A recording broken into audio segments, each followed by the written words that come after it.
Amados, eu tenho trabalhado, dando aula, além de teologia, história da igreja, né? O Rafael falava aqui de história da reforma, pensei que ele ia citar, né, os grandes elementos da reforma lá, falei assim, vai dar aula, vai roubar meu lugar, né? Ele só citou a música.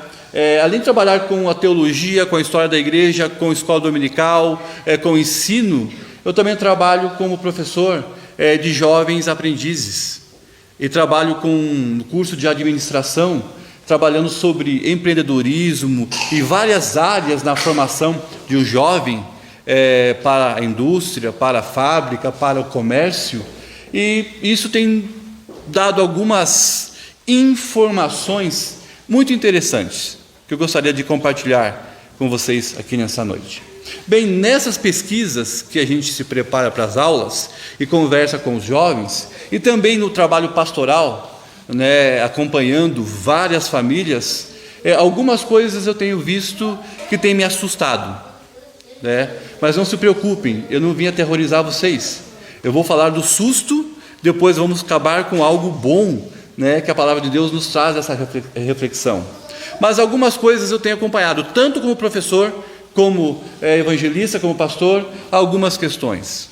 Por exemplo, pandemia, período onde foi muito triste, e tem sido muito triste, onde muitas pessoas ficaram doentes, muitas desgraças aconteceram, muitas pessoas morreram ou perderam alguém querido, inclusive eu perdi alguém da minha família, né, há 4 meses atrás, por causa do Covid. Então algumas coisas terríveis isso aconteceu, fez com que algumas famílias ficassem enlutadas, ficassem tristes, sem rumo na vida.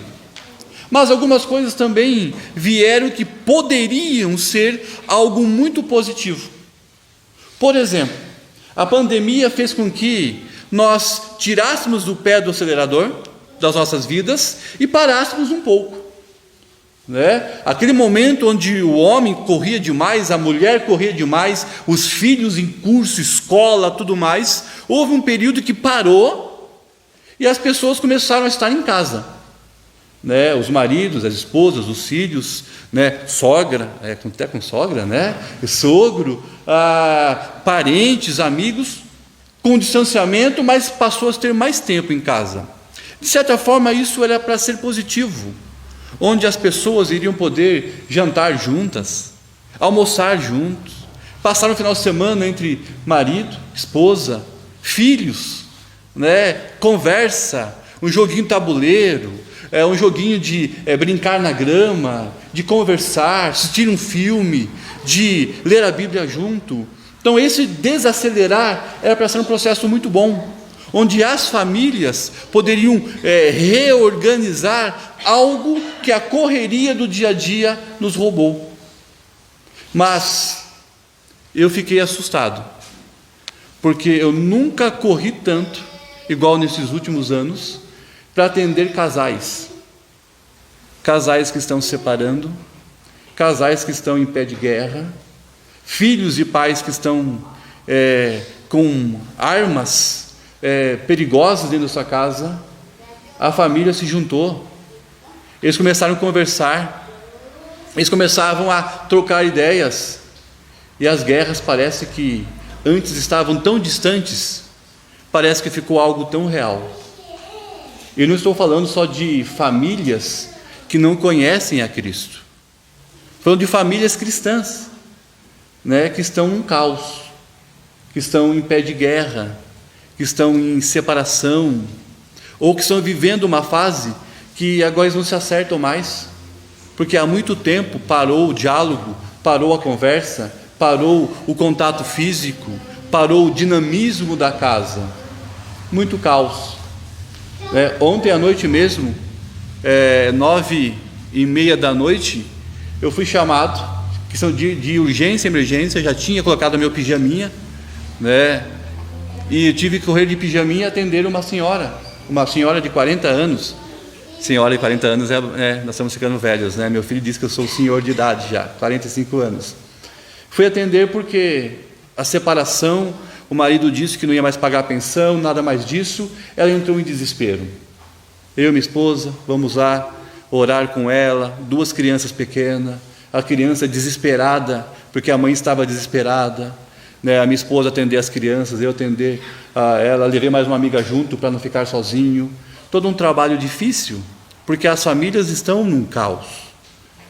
Outra coisa boa também que a pandemia trouxe ao trazer as pessoas para casa, é que por mais que está caro tudo, o custo de vida está muito alto, né? Algumas áreas do comércio começou a produzir bem, né? Construção civil tem vendido bem, algumas móveis, então as pessoas ficam mais em casa e começou a ver que a casa estava tudo cinza, que é o caso da minha casa. Nós paramos em casa e nós vimos que a minha casa é marrom cinza, e os móveis são marrons e cinzas, não tem um verde, não tem nada. Nós resolvemos mudar, compramos um sofá marrom. Não mudou o design, mas algo novo, e as lojas não têm para entregar alguns ramos. Então, de certa forma, o comércio continuou, mas também de um outro lado, alguns ramos do comércio, as portas estão fechando, né? Algumas lojas, alguns funcionários, algumas atividades comerciais também estão em crise. Olha aqui alguns dados. A Lei Maria da Penha, nesse ano de pandemia, ela teve um aumento de violência de 22%, ou seja, 22% a mais da violência de homens batendo em suas esposas. Eu não achei o José da Penha, porque não tem essa lei, mas eu estava lendo que diz que também aumentou o número das mulheres que têm batido nos homens, né? As mulheres estão ficando bravas também, elas cansaram de apanhar, e algumas estão batendo bastante, que eu tenho acompanhado. Aumentou 22%. O divórcio, a separação, 23,6% nesse último ano de aumento de casais que vieram a divorciar. E sobre os negócios que fecharam, que encerraram as suas atividades, 45,3% dos negócios que estavam abertos, dos pequenos, médios negócios, encerraram as suas atividades como trabalho. Porque algo que seria bom, algo que poderia ser aproveitado, também gerou algumas crises, gerou alguns caos, gerou algumas correrias, e isso tem sido um dos motivos das minhas orações para que os irmãos da igreja, somente de Coronel Vivida, consigam superar, né, que não possam cair fazer parte desses números, desses índices de separação, de violência doméstica, ou de perder o emprego, ou fechar o negócio. Mas nas pesquisas que eu estava fazendo também, nenhuma dessas situações, o motivo foi apontado como pandemia ou Covid-19. A grande questão aqui foram as escolhas que as pessoas fizeram durante a pandemia que aumentaram esses números. As escolhas. Talvez a pandemia aumentou o número de mortes e de doenças. Mas as escolhas que as pessoas fizeram com a sua família, com o seu trabalho, com a sua vida, é que tem aumentado significativamente, né, esses números tão terríveis. E o nosso texto fala exatamente de escolhas, de atitudes que podem levar uma pessoa a ser marcada ao fracasso ou ser vitorioso na vida, né? Possibilidades de grande fracasso ou possibilidade de vitória no Senhor. Por isso, nesse texto, eu quero falar com vocês para a gente prestar atenção em alguns detalhes que podem nos ajudar a termos vitória, a sermos vitoriosos. E é o primeiro princípio que eu quero trazer de reflexão. Vamos aqui novamente acompanhar, capítulo 29, o verso 4, diz assim: porém os príncipes dos filisteus, muitos se indignaram contra ele, e lhe disseram: faze voltar este homem para que torne ao lugar que lhe designaste, e não desça conosco a batalha. Veja que interessante. Davi, que já havia sido ungido para ser rei, mas não havia subido ao trono, porque o rei atual, Saul, estava no poder. Davi, desde que ele foi ungido, ele passou a conviver com o seu rei, e ele foi se destacando como general, como músico, como homem temente ao Senhor. Ele ganhou grande destaque entre o povo, e isso causou ciúmes ao rei Saul, e o rei Saul criou várias intenções e oportunidades para matar Davi, obrigando Davi a abandonar a sua casa, abandonar a sua família, seus pais, seus irmãos, e fugir, virar um andarilho, ficar sem pátria, sem cidade. Em suas caminhadas, Davi, aonde parava, ele agregava pessoas, ele era um líder. Ele agregava pessoas que eram guerreiras, pessoas que eram soldados, e outras pessoas que também estavam fugindo da guerra ou de sua pátria. Ele juntou consigo 600 homens. E durante muito tempo, esses 600 homens fizeram várias batalhas, conquistaram várias guerras, mas Davi não tinha um lar. Ele estava longe do seu povo, estava longe da sua casa, estava longe do local de adorar o seu Deus. E cansado, ele resolve fazer uma grande escolha. Ele escolheu fazer uma aliança com os filisteus. Quem eram os filisteus? Há poucas páginas atrás da nossa história, Davi derrotou e matou um gigante dos filisteus. Davi, pequeno ainda, havia vencido uma guerra, libertado o povo de Israel, conquistado o seu espaço. Davi se tornou o grande vingador, justiceiro, o grande, vamos dizer, marco de derrota dos filisteus. E os filisteus, nesse momento, eram o pior inimigo de Israel. Davi, cansado, seus homens cansados de fugir, de guerrear, de não ter uma casa, um lar, ele resolve fazer uma aliança. Ele chama o rei dos filisteus, chama os príncipes dos filisteus, o rei Aquis. Ele propõe uma aliança, dizendo: eu e meus 600 homens podemos servir o vosso rei? Nós vamos lutar pelos filisteus, nós vamos viver igual os filisteus, nós vamos defender os filisteus, e nós queremos somente a proteção dos filisteus contra Israel, porque Israel quer nos matar. Aliança fechada. Davi ganhou tantas guerras para os filisteus que Aquis deu de presente a Davi uma cidade inteira, Ziclag. Deu uma cidade inteira de presente. Ali Davi levou os seus 600 homens, que levaram as suas esposas, os seus filhos, as suas filhas, o gado, todo as sementes, a plantação. Ali Davi e seus 600 homens construíram, reconstruíram a sua vida. Ziclag agora era a cidade de Davi. Então, essa aliança que Davi escolhe, a princípio, era muito boa. Davi, nessa aliança, ganhou paz. Davi e seus homens, nessa aliança, ganhou proteção.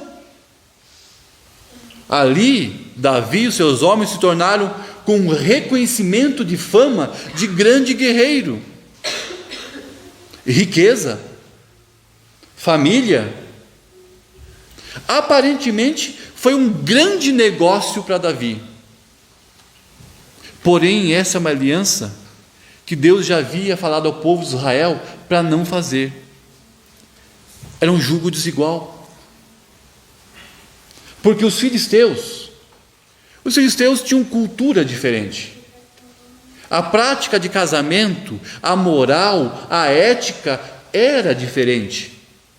O padrão dos filisteus de sociedade e de vida era contrário ao que Deus havia proposto para Israel. Os deuses que se adorava dos filisteus eram abominações, eram deuses que Deus sempre revelou aos profetas, a Moisés, sendo contra, para não se misturar, para não se envolver esse tipo de fé, de religiosidade. Então essa aliança que Davi faz, aparentemente era muito lucrativa para ele, mas trazia algumas implicações muito sérias, ia totalmente com o padrão que Deus estabeleceu para os seus filhos.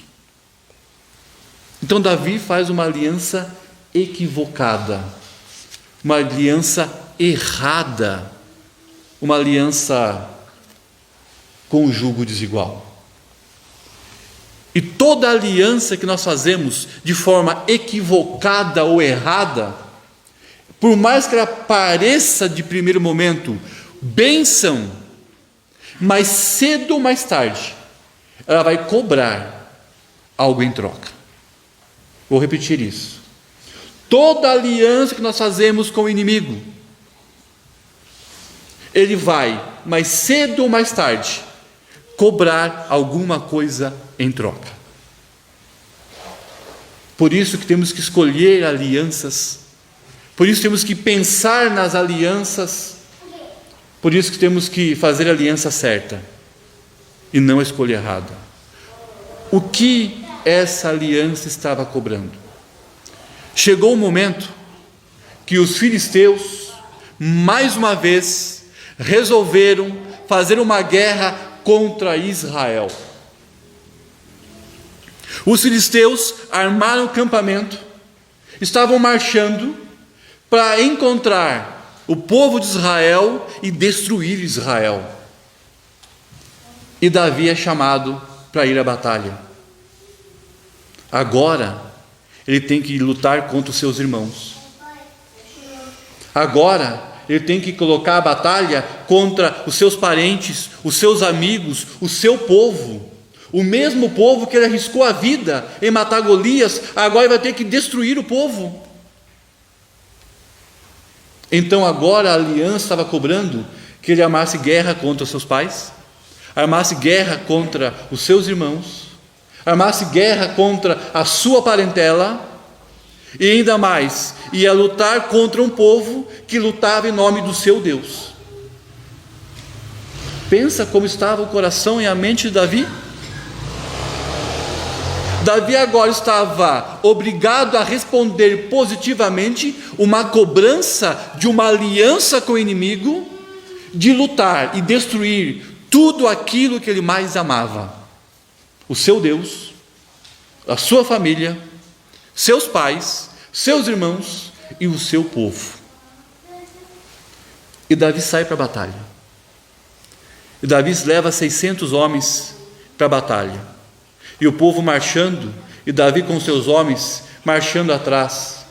Eu fico imaginando esses dias de marcha, como estava o coração, como estava o desespero de Davi. Ele pensava: será que tudo isso que eu tenho valeu a pena? O preço que eu vou ter que pagar por essa aliança não vai ser muito amargo, muito caro? Davi não conseguiu dizer não. Pelo contrário, nós vamos ver no próximo assunto que nós vamos tratar, que ele estava tão desesperado com essa cobrança, que ele se torna imprudente na sua administração. O texto do 29, do 4 ao 7, diz assim: que na batalha, os príncipes dos filisteus, olhando Davi e vendo que Davi estava diferente, vendo que Davi estava abalado, vendo que Davi estava com o coração doído, estava diferente demais do normal, os filisteus ficaram com medo, dizendo: Davi vai chegar na guerra contra o seu povo, não vai ter coragem de enfrentar, não vai ter coragem de matar os seus irmãos, ele vai se virar contra nós, e vai virar o nosso inimigo, e ter Davi como inimigo não é bom negócio. Os filisteus, os príncipes, pediram para o rei para que Davi voltasse e não fosse à batalha, para que Davi não fosse à guerra, porque o preço era muito alto. Olha só, o inimigo está dizendo que o preço é alto, porque o cristão Davi perdeu o discernimento dos seus valores. Essa é uma humilhação. Davi, o grande sábio, o grande rei, perdeu o discernimento das coisas de Deus, de ser homem de Deus, e o inimigo tem que barrá-lo, porque isso não é prudente, isso é loucura, isso é pesado demais, porque ele perdeu a sua centralidade. Amados, a aliança com o inimigo pode ser tantas coisas no dia de hoje, tá? Pode ser um namoro em julgo desigual. Lá em Coronel Vivida nós falamos tanto sobre namoro, um servo de Deus que quer namorar alguém que não é servo de Deus, e os jovens fazem as mesmas, muda a geração, muda o grupo de adolescentes, crescem e viram jovens, e falam as mesmas coisas, e nós repetimos as mesmas coisas, eles fazem a mesma cara feia e nos chamam de quadrado. Passa mais alguns anos, vem novos jovens, fazem a mesma coisa, nós estamos ensinando a mesma coisa há tanto tempo, e os jovens fazendo as coisas erradas ao mesmo tempo, e depois que dá tudo errado, eles correm aonde? Dizem, nos ajuda, socorro, e nós vamos socorrer sempre que precisar. Mas poderia ser tão mais fácil, porque o inimigo cobra, e cobra caro as nossas escolhas. Tantos negócios mal feitos, desde o negócio de carro, um negócio de investimento financeiro, um trabalho, uma escolha profissional. Confesso para vocês que uma vez eu estava como seminarista, eu estava trabalhando, seminarista, passava muito apertado, e apareceu a proposta de um estágio numa igreja, num campo missionário, Boa Aventura de São Roque. Não tinha asfalto, 5.000 habitantes, 10 horas da noite acabava a luz, só a energia, e eu escolhi ir para essa cidade porque eu ia ganhar um pouco mais, né? A minha esposa disse, será? Eu disse, vamos pelo amor ao dinheiro. Foi um ano terrível, né? Porque ir ao campo é uma bênção, mas ir por causa do dinheiro, a minha aliança errada, né? Quase coloquei o chamado e o amor missionário da minha esposa no lixo, porque ela ficou com medo de o campo ser como nós passamos, por escolhas erradas, cobrou e cobra caro. As nossas escolhas parecem no começo benefício, mas cobra caro do casamento, as escolhas que você faz, quando você escolhe tratar mal sua esposa, tratar mal seu marido, quando você escolhe abandonar seu filho, ou não cuidar do seu filho, quando você escolhe se envolver com negócios ilícitos, ou negócios duvidosos, quando você resolve ter uma amizade muito grande com as pessoas que não querem Deus, e você se envolve com o mundo deles, né? Isso no momento parece tão bom, mas ele cobra um alto preço. E é nesse sentido que nós vemos muitas famílias, muitos jovens, muitos trabalhos, muitas profissões, muitos ministérios sendo jogados no lixo, porque nós perdemos o discernimento das coisas de Deus, do padrão de Deus, porque a cobrança que nós estamos tendo dessas escolhas são muito grandes. Então nós temos que pensar como nós fazemos as nossas escolhas, ou quais alianças nós queremos fazer. Qual a aliança que você fez com a sua esposa? Qual é a aliança que você renova diariamente com o seu marido? Qual é a aliança que você faz com os seus filhos? De ensinar no caminho, de ensinar o caminho, de ensinar ele na palavra, de trazer para a casa do Senhor? Qual é a aliança que você faz de fé, em estar na casa do Senhor, em exercer ministérios para o Senhor, nós temos que escolher, nós temos que fazer alianças. Mas então o primeiro princípio é: escolha alianças que não só aparentam recursos ou benefícios, escolha alianças que não vão cobrar de você mais tarde um preço caro, porque você vai pagar. E é nesse pagar que nós vemos famílias destruídas, negócios destruídos e igrejas fechando. Igrejas fechando as portas. Igrejas que ainda não conseguiu voltar com culto presencial. E não é porque o pastor não quer, é porque as pessoas não vêm mais para a igreja, por escolhas equivocadas. O segundo princípio, ele está no capítulo 30, a partir do verso 1. Quero enfatizar o verso 4. Então Davi e o povo que se achava com ele ergueram voz e choraram, até não terem mais forças para chorar. O segundo princípio aqui, se o primeiro é alianças que fazemos, o segundo é que nós devemos priorizar as nossas prioridades. É redundante, eu sei, né? Escolher as nossas prioridades. O que é prioridade? Prioridade é aquilo que vem primeiro. Prioridade é aquilo que eu julgo ser mais importante. Então, se isso para mim é prioridade, é porque é algo importante, eu tenho que fazer.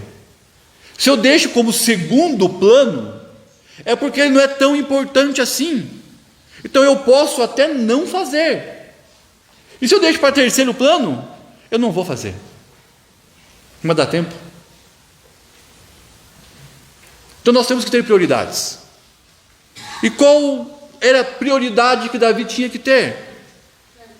Davi tinha sua casa, esposa e filhos e filhas. Davi tinha um povo, a sua cidade. Davi tinha uma economia, o seu trabalho, sementes e gados. E Davi tinha que primeiro se preocupar em organizar, gerenciar, tomar conta daquilo que ele tinha no momento, que era da sua fé, que era da sua família, que era dos seus irmãos, o povo, e dos seus negócios, as sementes e o gado. Essa era a prioridade de Davi. Ele inverte os papéis. Como nós já vimos que a aliança cobrou um preço, esse preço levou ele a ser imprudente, inverter as prioridades. E qual foi a prioridade dele no texto? Ele saiu para uma batalha que não era sua.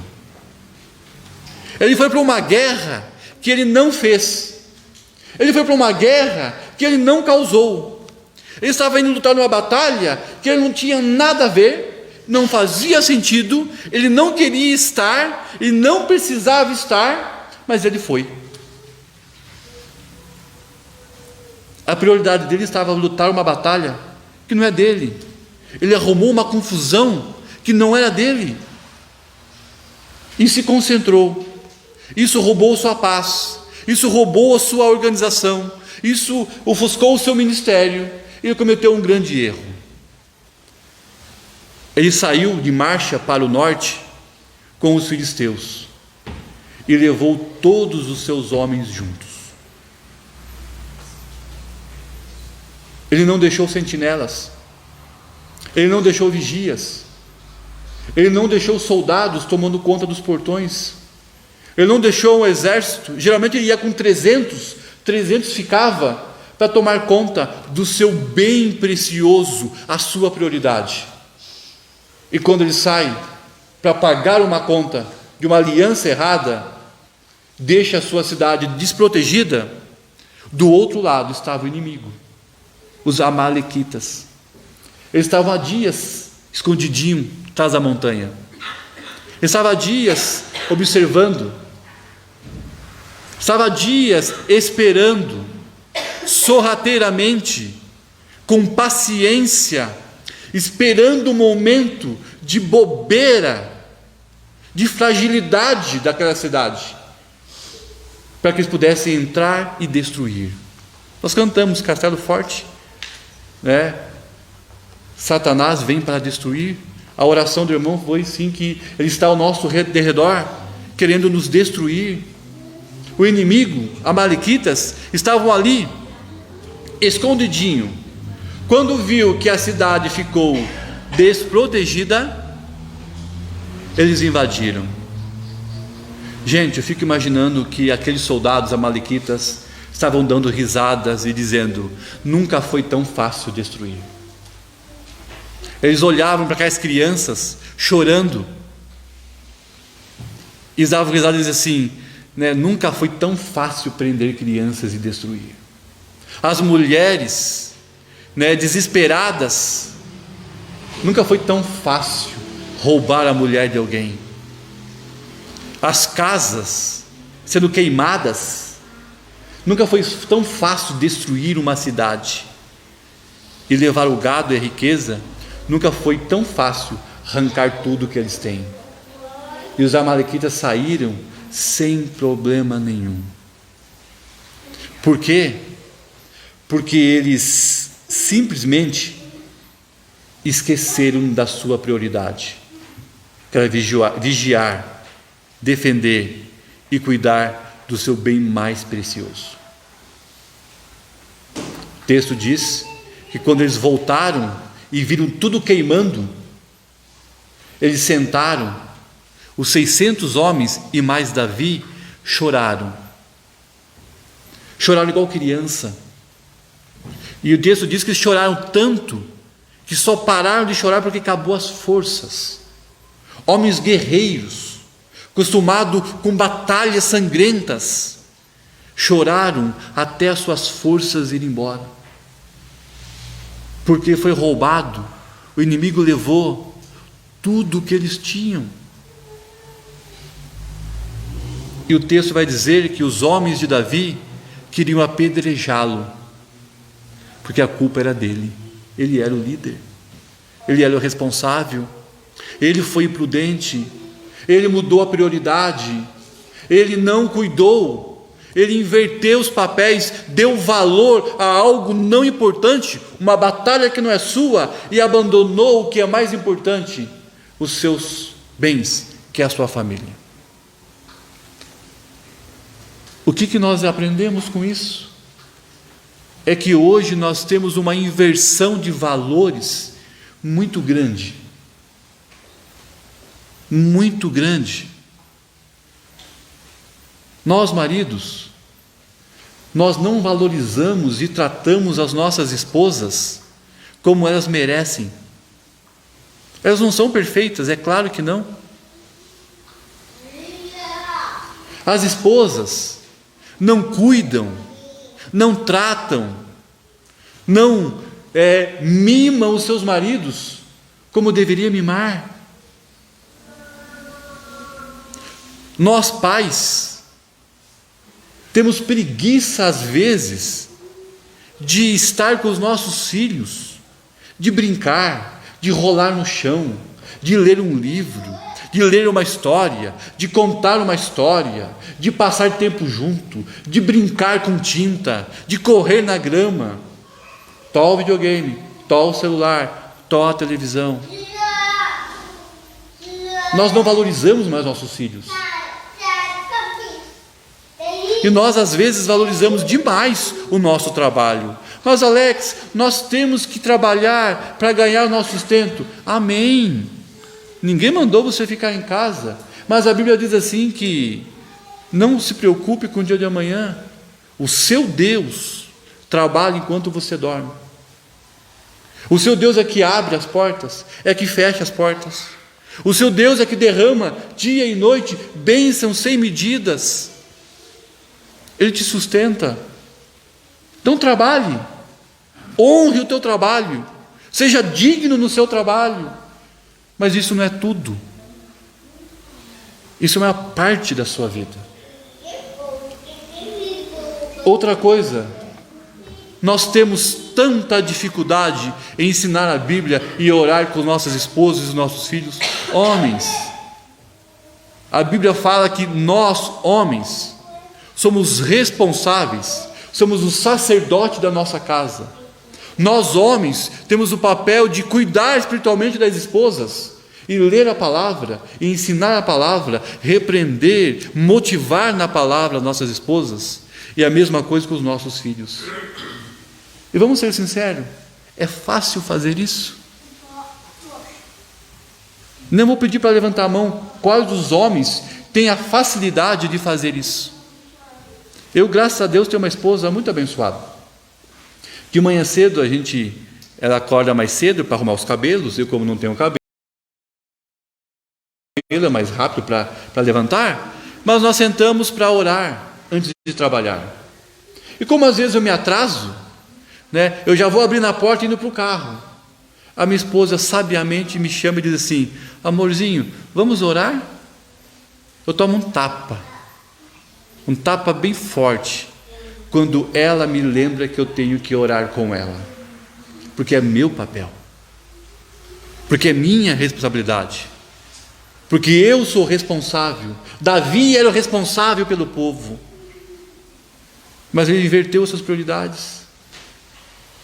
Nós fazemos tudo errado, nós invertemos os nossos padrões e queremos ser abençoados, e queremos ter vitória, e queremos ter sucesso. Nós queremos ter uma vida financeira abençoada, uma vida familiar abençoada, paz no nosso trabalho, paz na nossa casa, mas nós mudamos as nossas prioridades, não temos os valores corretos, não fazemos o que é certo, e ainda temos a coragem de esperar vitória.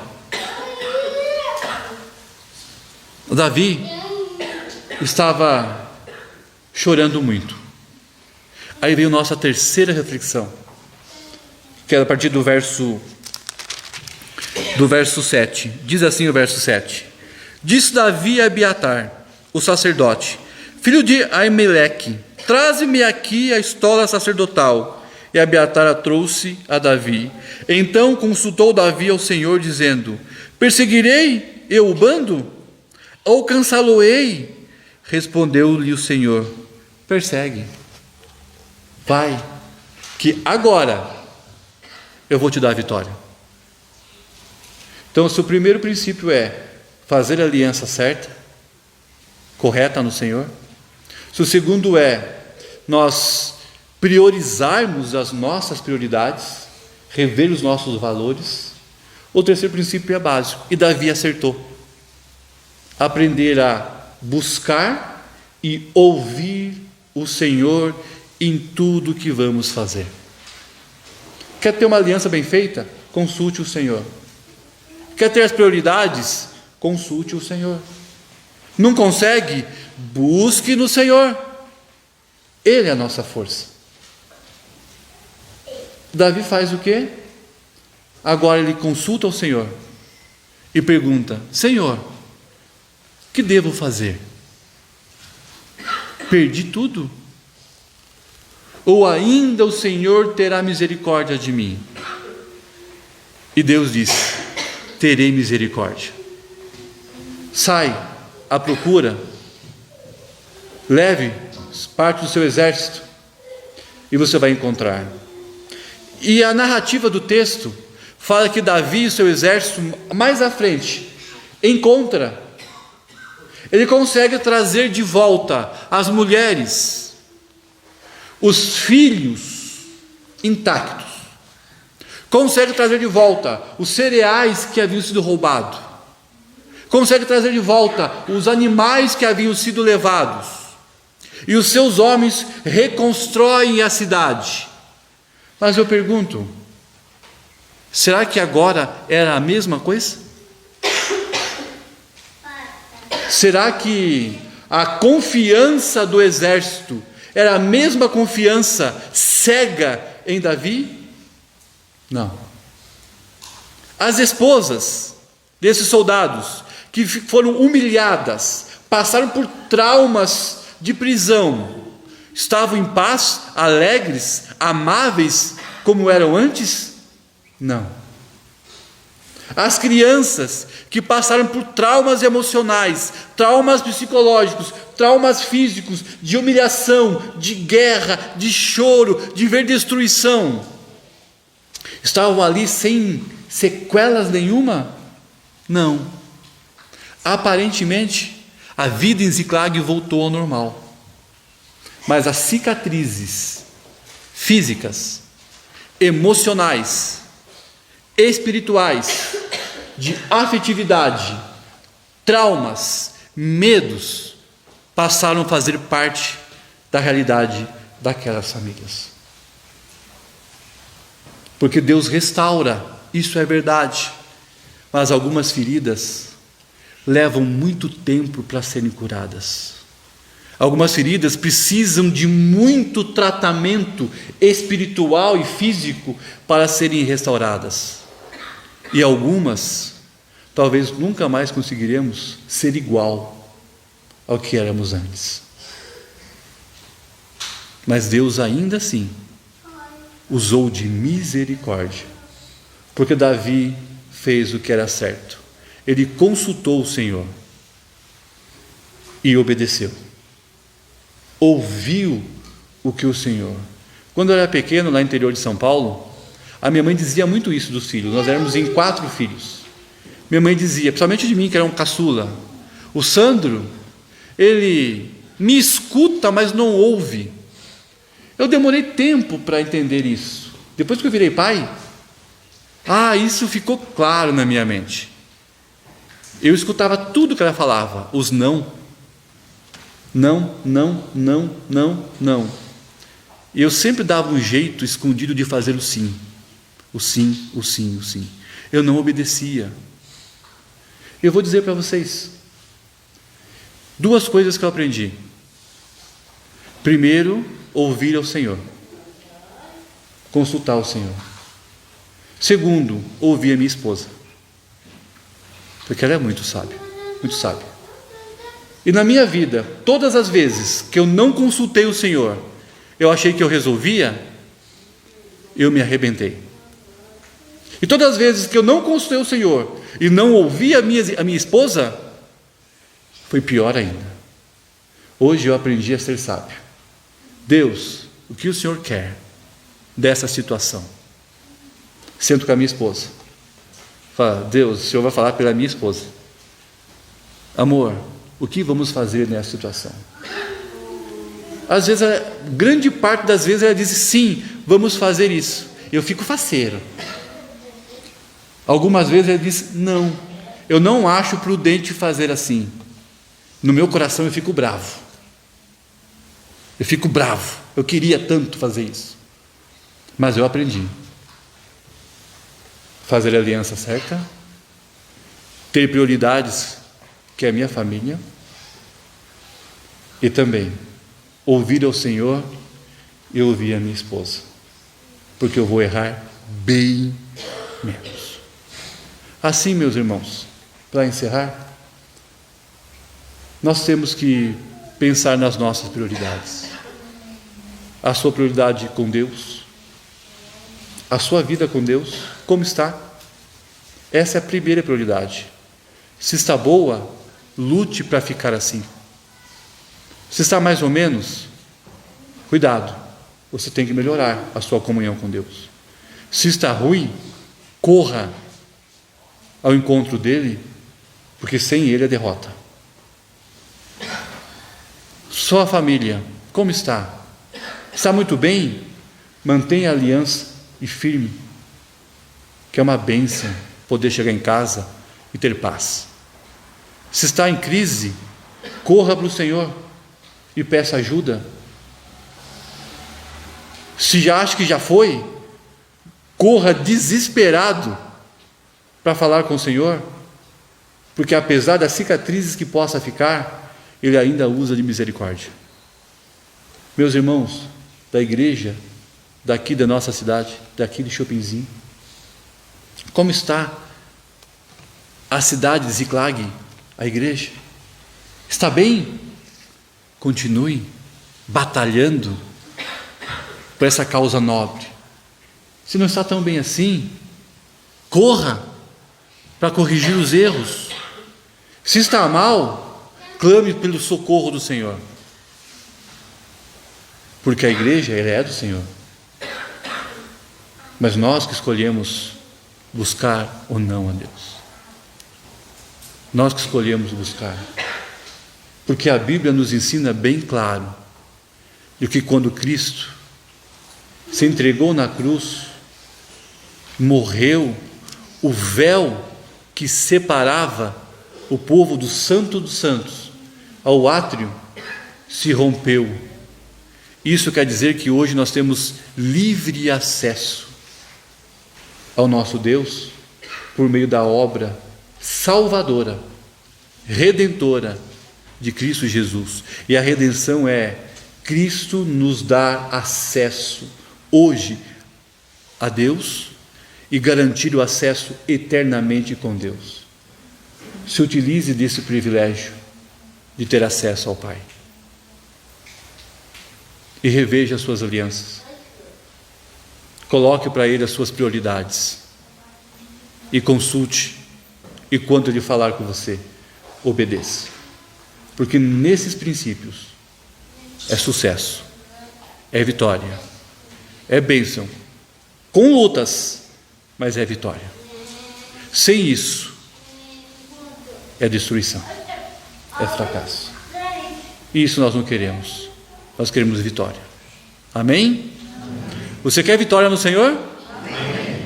Busque constantemente ouvir a voz do vosso Deus, do nosso Deus, e obedeça. Porque assim você está sobre a ação, direção, proteção. É nesse sentido que Cristo disse: eu sou o bom pastor. O bom pastor fala e as ovelhas escutam a sua voz e a obedecem. Sejamos ovelhas, ovelhas que têm plena comunhão com o nosso pastor. Amém? Vamos ficar em pé? Vamos orar?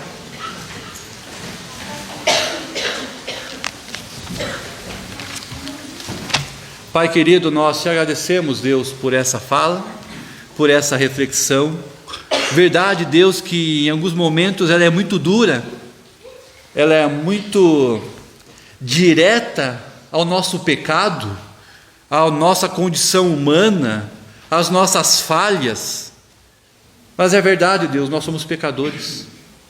E nós precisamos da orientação do Senhor, nós precisamos da direção do Senhor, da proteção, da bênção do Senhor. Então nos ensina, Deus, diariamente a sermos povo, servos, filhos que andam na sua presença. Deus, e no restante dessa semana, que o Senhor nos dê a sua graça, nos dê a sua paz, que o seu Santo Espírito possa nos iluminar, para que possamos ter discernimentos, ter a visão das coisas do Senhor, ter as prioridades definidas em nossa mente e termos uma intimidade com o Senhor. Abençoa a semana, esses feriados que vamos ter agora. Deus abençoa o seu povo, dê o descanso físico, restaura fisicamente, restaura a nossa mente. Deus, restaura a nossa fé, aumenta a nossa fé, nos dê direção do Senhor. Também, Pai, vai à frente, em cada desafio, em cada batalha, em cada luta que vamos enfrentar. Deus, vai à frente para nos dar a vitória. Deus, também, Deus, abre as portas quando precisamos de uma direção, fecha as portas quando não é bênção do Senhor. Deus, visita a nossa casa, os nossos lares. Deus, se faça presente lá, transforme as nossas vidas, porque precisamos, Deus, da sua ação, precisamos, Deus, do seu agir, na nossa mente, no nosso coração, na nossa vida, na nossa casa, no nosso trabalho, porque sozinhos, Deus, nós não conseguimos. Obrigado, Senhor, porque nós temos acesso ao Senhor. Obrigado, Senhor, porque um dia o Senhor em Cristo nos aceitou como filhos. Obrigado, Senhor, porque a sua palavra nos ensina que a vitória vem do Senhor. Obrigado, Senhor, pelo privilégio de sermos igrejas e povo do Senhor. Nós te agradecemos, Pai, em nome de Jesus. Amém.